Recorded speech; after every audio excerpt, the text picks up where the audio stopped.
नमस्कार दोस्तों, एक बार फिर से स्वागत है आप सभी का अतुल्य आरएस के इस डिजिटल प्लेटफॉर्म पर। और दोस्तों, जैसा कि इस समय रोजाना हम बात किया करते हैं रीट एसएसटी के कुछ इंपॉर्टेंट क्वेश्चंस के विषय में, तो आज फिर से आपके सामने प्रस्तुत हूं कुछ और नए प्रश्न लेकर के जो संबंधित हैं रीट एसएसटी के टॉपिक भक्ति और सूफी आंदोलन से। कल भी हमने इसी टॉपिक से संबंधित कुछ प्रश्नों के विषय में बात की थी, लेकिन इसमें से और भी प्रश्न बनते हैं, इसलिए हमने इसका सेकेंड पार्ट बनाया है। पहला पार्ट अगर अभी तक आपने नहीं देखा है तो देख लीजिएगा, और अभी तक आपका सिलेबस पूरा नहीं हुआ है तो भी हमारे चैनल पर एसएसटी का complete syllabus topic wise available है और बहुत अच्छे ढंग से उनकी पीडीएफ भी आपको प्रोवाइड करवाई गई है, तो वो देख करके और पढ़ करके आप अपना सिलेबस बड़े अच्छे से पूरा कर सकते हैं। दोस्तों, अगर अभी तक वीडियो को लाइक नहीं किया है तो कर दीजिएगा, और चैनल को सब्सक्राइब नहीं किया है तो भी कर लीजिएगा दोस्तों, क्योंकि इस तरह के क्वालिटी एजुकेशन वीडियो केवल और केवल आपको इसी चैनल पर मिलते हैं। तो चलिएगा शुरू करते हैं आज के टेस्ट को और देखते हैं आज का हमारा पहला प्रश्न कौन सा है।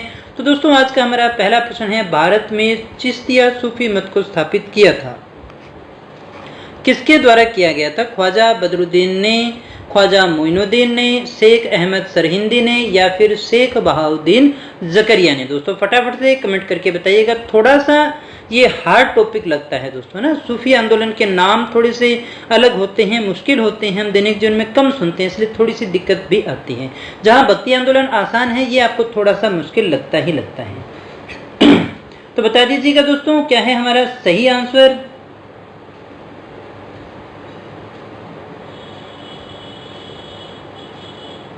तो दोस्तों, हमारा जो सही आंसर है वो है नंबर 2। किसने किया था दोस्तों? ख्वाजा मोइनुद्दीन चिश्ती का नाम इसके अंतर्गत आता है दोस्तों। तो दोस्तों ध्यान दीजिएगा, अगर आपसे ये पूछा जाए चिश्तिया सूफी मत जो है इसकी स्थापना कहाँ हुई, तो इसकी स्थापना हुई थी अफगानिस्तान में। थोड़ा मैं यहाँ पर आपको बता भी देता हूँ, तो अफगानिस्तान में इसकी स्थापना की गई थी, चिश्त में।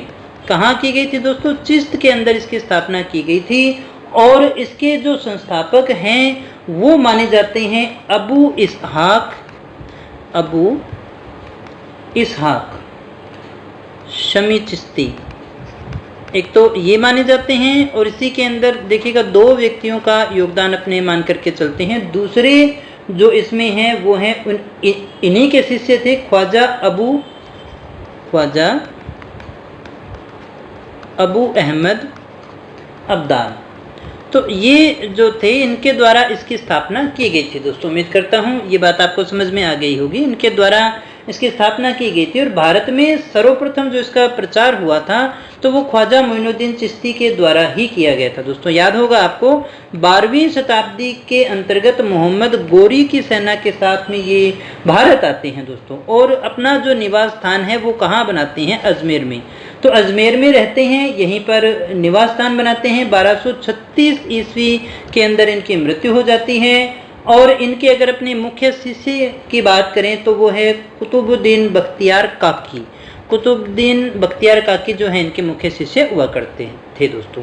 तो दोस्तों, चिश्तिया सूफी मत से संबंधित और बातें भी मैंने आपको बता दी हैं, उम्मीद करता हूँ आपके लिए लाभदायक रहेंगी। बात करते हैं अगले प्रश्न की। दूसरा हमारा प्रश्न है, निम्न सूफी संतों में से कौन एक सर्वप्रथम अजमेर में बस गए थे? शेख मोइनुद्दीन चिश्ती, शेख कुतुबुद्दीन बख्तियार काकी, शेख निजामुद्दीन औलिया, या फिर शेख सलीम चिश्ती? क्या है दोस्तों हमारा सही आंसर? फटाफट से कमेंट करके बता दीजिएगा, और उम्मीद करता हूं ये प्रश्न आप सभी का सही होगा दोस्तों। तो दोस्तों, सही आंसर क्या है हमारा? सही आंसर है नंबर 1। तो शेख मोइनुद्दीन चिश्ती ही थे दोस्तों। अभी हमने इसके विषय में बात भी की थी दोस्तों कि ये 12वीं शताब्दी में मोहम्मद गोरी की सेना के साथ भारत आते हैं और अजमेर में अपना निवास स्थान बनाते हैं। और ये जो बख्तियार काकी हैं ये इन्हीं के क्या हुआ करते थे? शिष्य हुआ करते थे दोस्तों। तो ये आपको याद रखना है। अगले प्रश्न की तरफ बढ़ते हैं। निम्न में से सूफीवाद की चिश्तिया शाखा का संस्थापक कौन सा था दोस्तों? इन ऑप्शन में से आपको बताना है दोस्तों। उम्मीद करता हूँ ये क्वेश्चन आप सही कर देंगे। शेख मोइनुद्दीन, शेख जियाउद्दीन, ख्वाजा अबू अब्दाल, या फिर ख्वाजा बहाउद्दीन? क्या है दोस्तों हमारा सही आंसर? फटाफट से कमेंट करके बताइएगा। मैं ये उम्मीद करता हूँ कि ये क्वेश्चन आपका बिल्कुल सही होना चाहिए। अगर आप इस क्लास को ढंग से देख रहे हैं तो आपका बिल्कुल सही होगा। तो चेक कर लीजिएगा दोस्तों, सही आंसर है हमारा नंबर 3 ख्वाजा अबू अब्दाल, जिसके विषय में अभी हमने बात भी की थी, जो कि अबू इसहाक शमी चिश्ती जो अफगानिस्तान में चिश्तिया सूफी मत के संस्थापक थे, उन्हीं के ये एक शिष्य हुआ करते थे, जिनके द्वारा मिलकर के जो है इसकी स्थापना की गई थी दोस्तों। भारत में इसका प्रचार ख्वाजा मोइनुद्दीन चिश्ती के द्वारा किया गया था। अगला हमारा प्रश्न है दोस्तों, ख्वाजा मोइनुद्दीन चिश्ती शिष्य थे किसके? शेख मोइनुद्दीन चिश्ती के, शेख कुतुबुद्दीन बख्तियार काकी के, शेख निजामुद्दीन औलिया के, या फिर ये शिष्य थे ख्वाजा उस्मान हरूनी के। आपको बताना है दोस्तों, ख्वाजा मोइनुद्दीन चिश्ती जो हैं इनमें से किसके शिष्य थे दोस्तों? क्या है हमारा सही आंसर? फटाफट से कमेंट करके बताइएगा दोस्तों।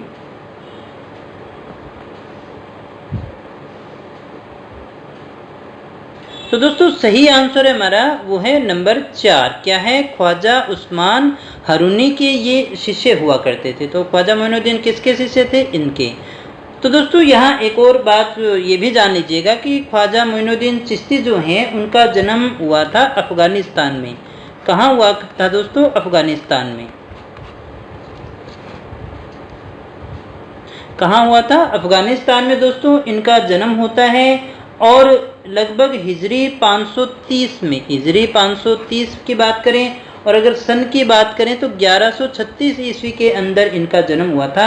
और बाद में ये माता पिता के साथ खुरासान नामक प्रांत में आ जाते हैं, वहीं पर बस जाते हैं दोस्तों। निशापुर के हारून के अंदर ख्वाजा मोइनुद्दीन चिश्ती जो हैं उस्मान चिश्ती हारूनी से मिलते हैं और फिर उनके शिष्य बनते हैं दोस्तों। आगे बढ़ते हैं 5वें प्रश्न की तरफ।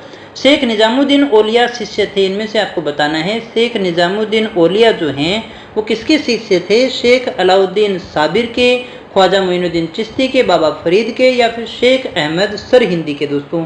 क्या है हमारा सही आंसर?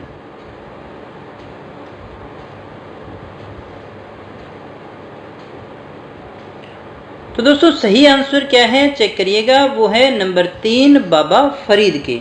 दोस्तों शेख निजामुद्दीन औलिया जो हैं ये शिष्य थे, इनका नाम याद रखिएगा, हजरत बाबा फरीदुद्दीन, हजरत बाबा फरीदुद्दीन मसूद गजशंकर, ये इनके शिष्य थे। और इन्हीं को जो हैं शॉर्ट में जो कहा जाता था या फिर प्यार से जो कहा जाता था, बाबा फरीद के नाम से जाना जाता था। इनका जो जन्म हुआ था वो पाकिस्तान के मुल्तान जिले में हुआ था दोस्तों। आगे बढ़ते हैं दोस्तों अगले प्रश्न की तरफ। शेख निजामुद्दीन औलिया की दरगाह है, ये कहाँ पर आपको मिलेगी? आगरा में, अजमेर में, दिल्ली में, या फिर फतेहपुर सीकरी में दोस्तों। क्या है हमारा सही आंसर?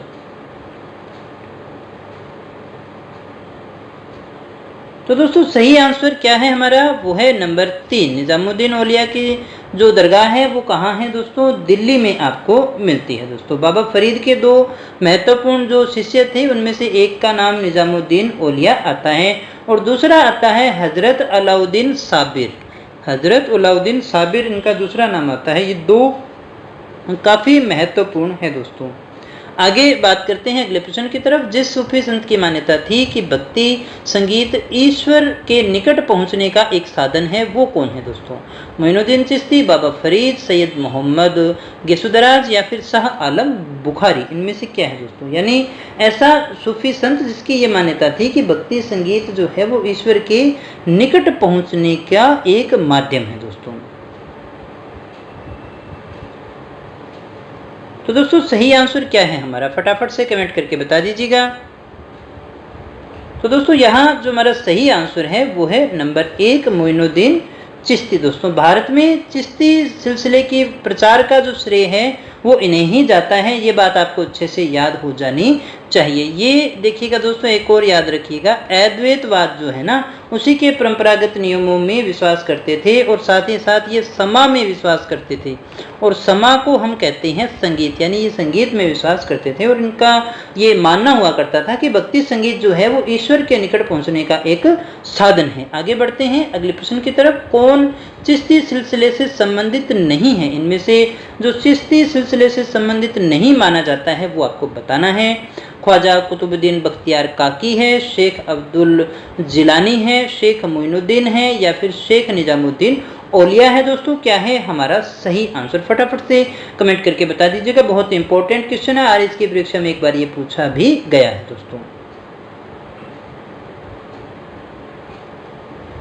तो दोस्तों यहाँ जो सही आंसर है कमेंट कर दिया होगा तो चेक कर लीजिएगा। शेख अब्दुल जिलानी ये जो है ये नहीं थे, ये चिश्ती सिलसिले से संबंधित नहीं थे।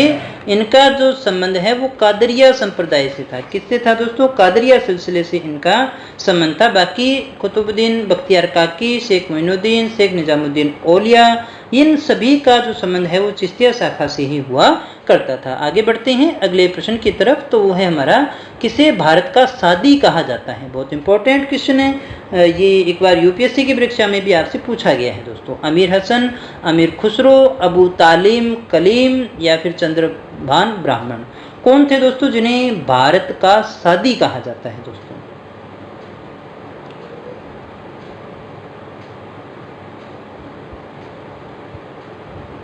तो दोस्तों सही आंसर हमारा वो है नंबर 1 अमीर हसन। तो देखिएगा दोस्तों यहाँ एक तो ये याद रखिएगा, अमीर हसन ए देहलवी ये नाम हुआ करता था।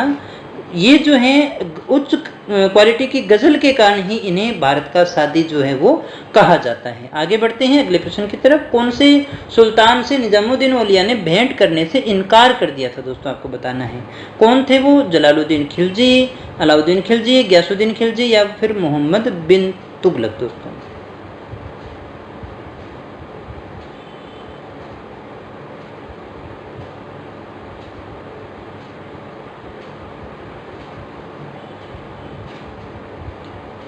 तो दोस्तों सही आंसर हमारा वो है नंबर 2 अलाउद्दीन खिलजी। ये आपको याद रखना है, अलाउद्दीन खिलजी जो है इसका सही आंसर है। इन्होंने जो है मिलने से इनकार कर दिया था दोस्तों। यहाँ एक बात समझ लीजिएगा कि शेख निजामुद्दीन औलिया जो है इन्होंने 7 से भी ज़्यादा सुल्तानों का समय जो है इनके द्वारा देखा गया था, जो एक के बाद एक सत्ता पर आते रहे, लेकिन ये किसी के दरबार में भी नहीं गए थे दोस्तों। सुल्तान देखिएगा जलालुद्दीन ने भी, ये जो जलालुद्दीन शेख हैं इन्होंने भी जलालुद्दीन ने भी शेख से मिलने का बहुत कोशिश किया था, लेकिन वो उनसे नहीं मिले थे दोस्तों। हालांकि अमीर खुसरो के माध्यम से भी प्रयास किया था, लेकिन जब उनको ये पता चला कि सुल्तान आने वाले हैं तो वो अजोधन चले गए थे दोस्तों। इसी प्रकार से अगर हम देखें अलाउद्दीन खिलजी को, तो अलाउद्दीन खिलजी के बारे में जब शेख को ये ज्ञात हुआ था कि सुल्तान आने वाले हैं, सुल्तान अलाउद्दीन खिलजी ने उनसे मिलने की आज्ञा मांगी, तो शेख ने ये कहा कि मेरे मकान के 2 दरवाजे हैं, यदि सुल्तान एक के द्वारा आएगा तो मैं दूसरे के द्वारा बाहर चला जाऊंगा। इस प्रकार से हम कह सकते हैं कि अलाउद्दीन से मिलने से इनकार कर दिया था दोस्तों। इनका एक और नाम आता है महबूब ए इलाही, इन्हीं का नाम आता है दोस्तों। तो जलालुद्दीन खिलजी ने प्रयास जरूर किया था लेकिन वो मिल नहीं पाए थे। जो अनुमति इनकार किसे किया था तो वो अलाउद्दीन खिलजी का ही नाम आता है दोस्तों, जिसके लिए इन्होंने कहा था कि मेरे मकान के 2 दरवाजे हैं, यदि सुल्तान एक से आएगा तो मैं दूसरे से बाहर चला जाऊंगा। 7 सुल्तानों का भी अगर आपसे पूछा जाए कि 7 सुल्तानों का समय किसने देखा था तो भी इन्होंने ही देखा था। कौन सा सूफी संत महबूबे इलाही कहलाता है दोस्तों? उम्मीद करता हूँ अगर आप वीडियो ढंग से देख रहे हैं तो ये क्वेश्चन आपका बिल्कुल सही होना चाहिए। अगर आपका ध्यान स्क्रीन पर है तो ये क्वेश्चन आपका गलत हो ही नहीं सकता। ख्वाजा मोइनुद्दीन चिश्ती, निजामुद्दीन औलिया, बाबा फरीद, शेख नसीरुद्दीन चिरागे देहलवी। तो दोस्तों सही आंसर बिल्कुल, अभी हमने इसको बड़े अच्छे से डिस्कस किया है कि शेख निजामुद्दीन औलिया ही थे जिसे महबूबे इलाही कहा जाता था। 7 सुल्तानों का जो इन्होंने काल देखा और अलाउद्दीन खिलजी से मिलने से इन्होंने इनकार कर दिया था। शेख फरीद का सर्वाधिक ख्याति लब्ध शिष्य जिसने दिल्ली के 7 सुल्तानों का शासनकाल देखा था दोस्तों, ये भी क्वेश्चन आपका बिल्कुल सही होना चाहिए।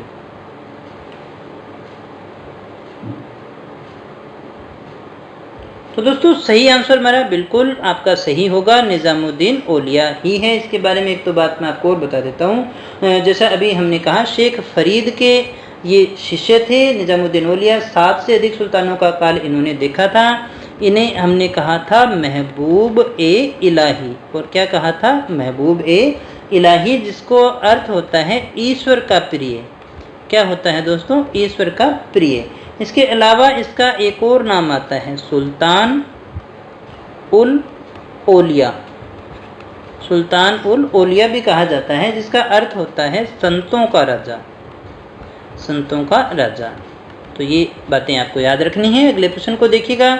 इनमें से किस सूफी संत के विचारों को सिखों के धर्म ग्रंथ आदि ग्रंथ में संकलित किया गया है दोस्तों? शेख मोइनुद्दीन चिश्ती, बख्तियार काकी, फरीदुद्दीन गजशंकर, शेख निजामुद्दीन औलिया। दोस्तों फटाफट से कमेंट करके बता दीजिएगा।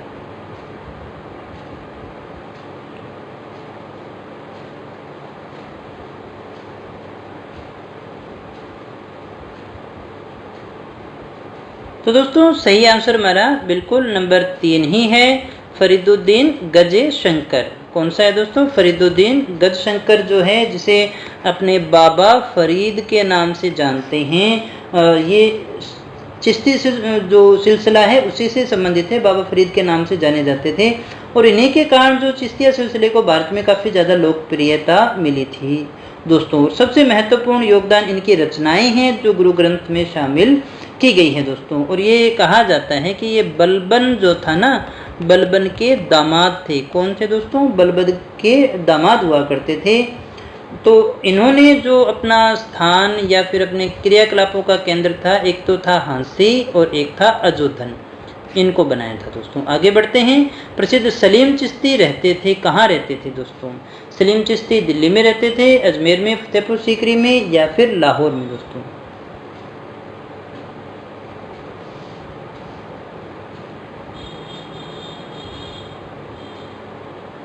तो दोस्तों सही आंसर है हमारा नंबर 3, फतेहपुर सीकरी में। यहाँ ये बात आपको जान लेनी चाहिए कि चिश्ती सिलसिले के ये अंतिम जो हैं माने जाते हैं, अंतिम सूफी मानते हैं अपने इसको।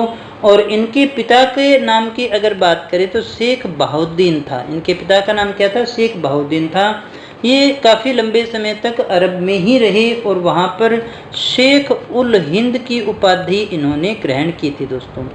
कौन सी उपाधि ग्रहण की थी? शेख उल हिंद नामक उपाधि जो है वो इनके द्वारा ग्रहण की जाती है। फिर वे भारत लौट आते हैं और फतेहपुर सीकरी पर रहते हैं दोस्तों। आगे बढ़ते हैं। अपने एक बात और याद रखिएगा, अकबर जो है ना, उन्होंने अपने प्रसिद्ध नगर फतेहपुर सीकरी का ये जो है रूप यहाँ पर दिया था, जिस स्थान पर ये रहते हैं दोस्तों। निम्न में से किसे शेख उल हिंद की पदवी प्रदान की गई थी दोस्तों? शेख उल हिंद की, ये क्वेश्चन आपका सही होना चाहिए दोस्तों। अगर आपकी आँख, नाक, कान सारी, कहने का तात्पर्य इंद्रियां काम कर रही हैं, आप जागृत अवस्था में हैं, तो फिर ये क्वेश्चन आपका गलत नहीं होगा। बाबा फरीदुद्दीन, ख्वाजा कुतुबुद्दीन बख्तियार काकी, ख्वाजा मोइनुद्दीन चिश्ती या फिर शेख सलीम चिश्ती? सही आंसर दोस्तों वो है नंबर 4, शेख सलीम चिश्ती, जिसकी अभी हमने चर्चा भी की है दोस्तों। कौन थे? शेख सलीम चिश्ती थे। आगे बढ़ते हैं अगले प्रश्न की तरफ। निम्न में से किस चिश्ती संत को चिरागे दिल्ली कहा जाता है दोस्तों? चिरागे दिल्ली किसे कहा गया है? मोइनुद्दीन, फरीदुद्दीन, निजामुद्दीन औलिया या फिर नासिरुद्दीन? तो दोस्तों सही आंसर हमारा क्या है? कमेंट करिएगा, फिर चेक करेंगे अपने। चेक कर लीजिए, सही आंसर हमारा नंबर 4 है, नासिरुद्दीन। शेख नासिरुद्दीन महमूद जो है ये निजामुद्दीन औलिया के ही शिष्य थे। किसके शिष्य थे? निजामुद्दीन औलिया के मुख्य शिष्य थे। और इनकी जो पदवी थी वो थी चिरागे दिल्ली, यानी दिल्ली के चिराग के नाम से ये प्रसिद्ध हुए थे। निम्न सूफीवाद के सिलसिलों में संगीत के विरुद्ध कौन था दोस्तों? वो आपको बताना है। चिश्तिया, सोहरावर्दिया, कादरिया या फिर नक्शबंदिया दोस्तों? फटाफट से कमेंट करके बताइएगा मुझे।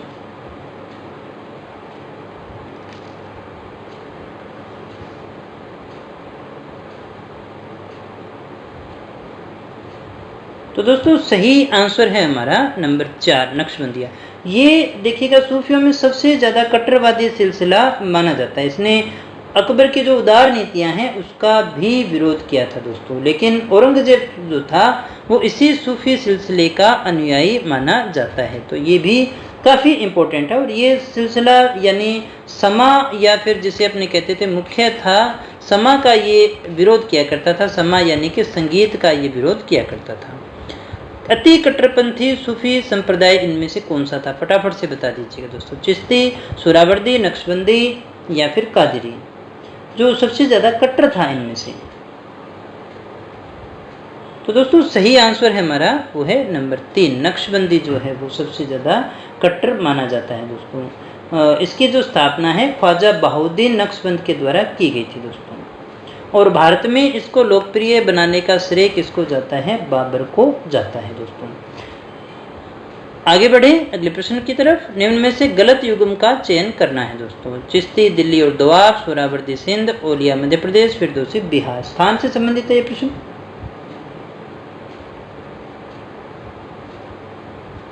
तो दोस्तों सही आंसर हमारा वो है नंबर 3 यानी ओलिया मध्य प्रदेश वाला, ये गलत है। बाकी चिश्ती जो है दिल्ली और दोआब में रहते थे, सोहरावर्दी सिंध का है, फिरदौसी बिहार का है। ओलिया कोई मत नहीं है, कोई संप्रदाय नहीं है दोस्तों। ओलिया तो उपाधि थी दोस्तों।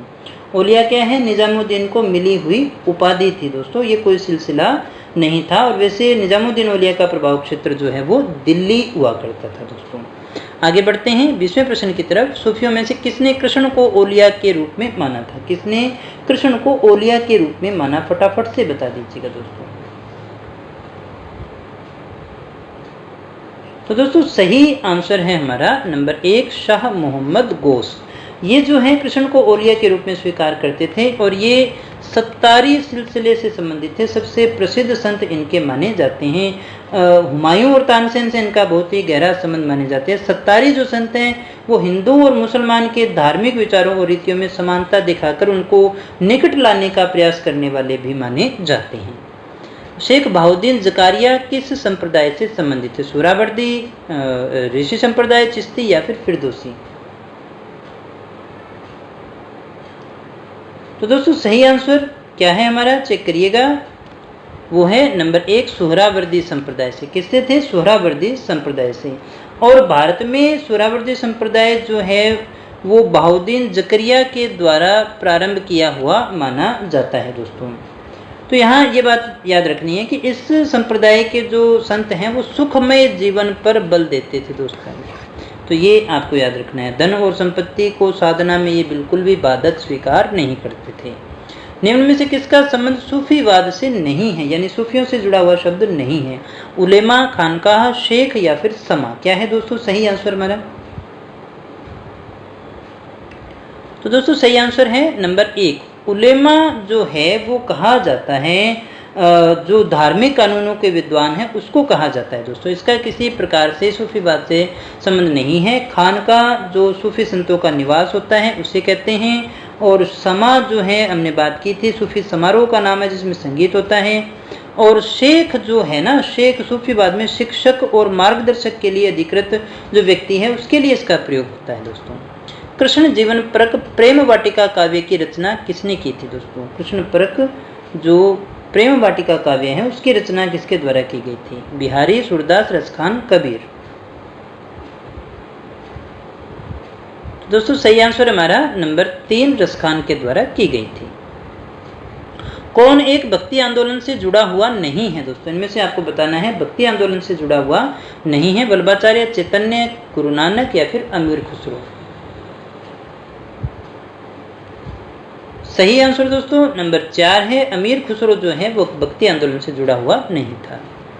12 मासा किसकी रचना है? इनमें से आपको बताना है अमीर खुसरो, इसामी, मलिक मोहम्मद जायसी या फिर रसखान? तो दोस्तों सही आंसर हमारा नंबर 3 है, मलिक मोहम्मद जायसी। जायसी की एक रचना पद्मावत भी है, ये भी याद रखना है। एक अखरावट है, ये भी याद रखना है। एक आखिरी कलाम है, ये भी आपको याद रखना है दोस्तों। पद्मावत भी काफ़ी ज़्यादा इंपॉर्टेंट है, बहुत बार पूछा जाता है। और ये जो 12 मासा है ये पद्मावत का ही एक भाग माना जाता है। प्रतिवर्ष प्रसिद्ध सूफी संत हाजी वारिस अली शाह की मज़ार पर मेला कहाँ लगता है?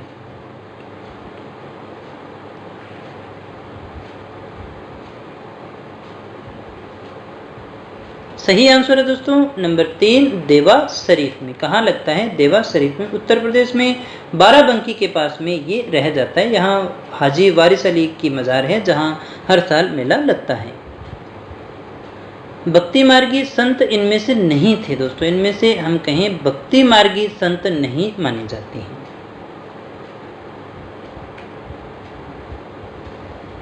मीराबाई, सूरदास, कबीर, यानी इनमें से भक्ति संत हम किसे नहीं कहेंगे दोस्तों। तो सही आंसर हमारा वो है नंबर 4, तुलसीदास जो है उन्हें अपने नहीं मानते हैं। मीराबाई, सूरदास, कबीर ये सारे के सारे भक्ति मार्गी संत थे। रामानुज जिस तत्व की आराधना में विश्वास करते थे वो है निर्गुण ब्रह्म, सगुण ब्रह्म, गुरु या फिर पवित्र ग्रंथ।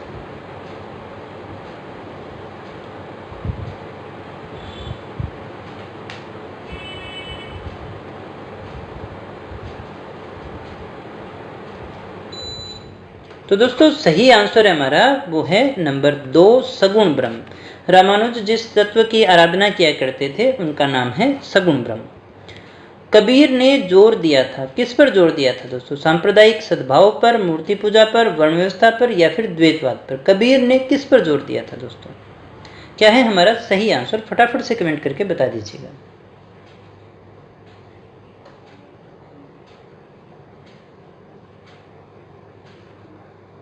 तो दोस्तों सही आंसर हमारा वो है नंबर 1, कबीर ने सांप्रदायिक सद्भाव पर जोर दिया था। ये एक बहुत अच्छे सामाजिक सुधारक भी माने जाते हैं दोस्तों। आगे बढ़े अगले प्रश्न की तरफ। विश्व के समस्त धर्मों का स्रोत एक ही है, ये किसके द्वारा कहा गया था? मोइनुद्दीन चिश्ती, तुकाराम, त्यागराज या फिर वल्लभाचार्य?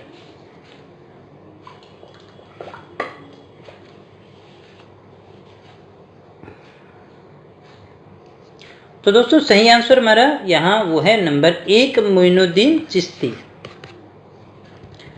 भक्ति आंदोलन का सामाजिक परिणाम क्या था? गुरु के महत्व में वृद्धि हुई, स्त्रियों के सम्मान में वृद्धि हुई, सिख धर्म का उदय हुआ, क्षत्रिय भाषाओं की स्मृति हुई। क्या है सही आंसर? फटाफट से कमेंट करके बताइएगा। तो दोस्तों सही आंसर वो है नंबर 4, क्षत्रिय भाषाओं की समृद्धि, क्योंकि क्षत्रिय भाषाओं का प्रयोग इसके अंदर बहुत ज्यादा किया गया था। भक्ति आंदोलन को राजस्थान में फैलाने वाले कौन थे दोस्तों? निम्बार्क, कबीर, तुलसी या फिर दादू? अच्छा प्रश्न है, काफी इंपॉर्टेंट भी है, बता दीजिएगा फटाफट से। तो दोस्तों सही आंसर वो है नंबर 4, दादू। कौन थे दोस्तों? दादू थे। मलफूजात किसके कथनों का संग्रह है? इनमें से आपको बताना है। मीराबाई, सूफी संतों, कबीर या फिर चैतन्य? मलफूजात जो है वो किसके कथनों का संग्रह है?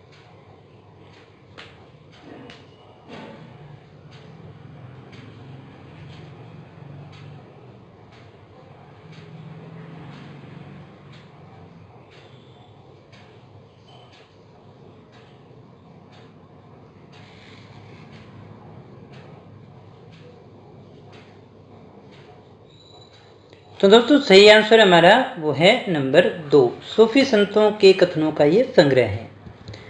शेख अहमद सरहिंदी अनुयायी थे चिश्ती सिलसिले के, कादरिया या फिर नक्शबंदी या फिर अहमदिया सिलसिले के?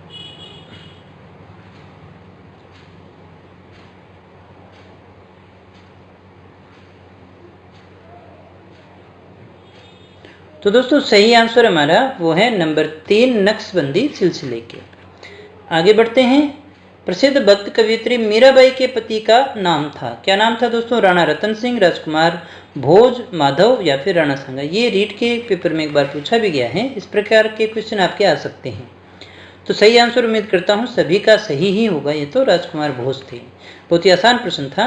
भारत में चिश्ती सिलसिले को किसने स्थापित किया था? उम्मीद करता हूँ अब तो ये आपका सही होगा बिल्कुल। निजामुद्दीन औलिया, सलीम चिश्ती, शेख मोइनुद्दीन चिश्ती या फिर हमीदुद्दीन नागौरी? चेक कर लीजिएगा, सही आंसर वो है नंबर 3, शेख मोइनुद्दीन चिश्ती। संत दादू की मृत्यु किस स्थल पर हुई थी दोस्तों? सांभर, आमेर, नारायणा या फिर पुष्कर? तो दोस्तों सही आंसर वो है नंबर 3, नारायणा में हुई थी। कौन सा भक्ति संत कृष्ण का उपासक नहीं था? इनमें से आपको बताना है जो कृष्ण के उपासक नहीं थे। मीरा, वल्लभाचार्य, सूरदास?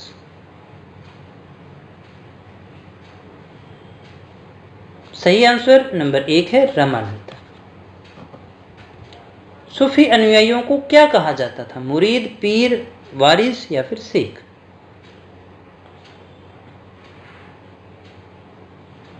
सही आंसर नंबर 1 है, पीर और मुरीद हुआ करते थे, है ना। तो मुरीद कहा जाता था सूफी अनुयायियों को। 84 वैष्णवन की वार्ता का लेखक कौन है? विठल स्वामी, विठलनाथ, नंददास, कुमनदास? तो दोस्तों सही आंसर है हमारा नंबर 2, विठलनाथ। तो दोस्तों अगर आपको वीडियो अच्छी लगी हो तो इसे लाइक जरूर करना, दोस्तों के साथ में शेयर जरूर करना, उन्हें भी बताना कि यहाँ पर बहुत अच्छी क्वेश्चन सीरीज चल रही है, रीट के लिए बहुत ही लाभदायक है। साथ ही अपने दोस्तों को ये भी बताना कि यहाँ पर पूरा कोर्स करवा दिया गया है, अगर किसी ने नहीं किया है तो यहाँ पर देख करके आप बड़े अच्छे से अपना पाठ्यक्रम पूरा कर सकते हैं दोस्तों, आप उनकी भी सहायता कर सकते हैं दोस्तों। तो दोस्तों मिलते हैं नेक्स्ट वीडियो में कुछ और नए प्रश्नों के साथ, कुछ और नई जानकारी के साथ। तब तक यूं ही बने रहें हमारे साथ। Thank you very much.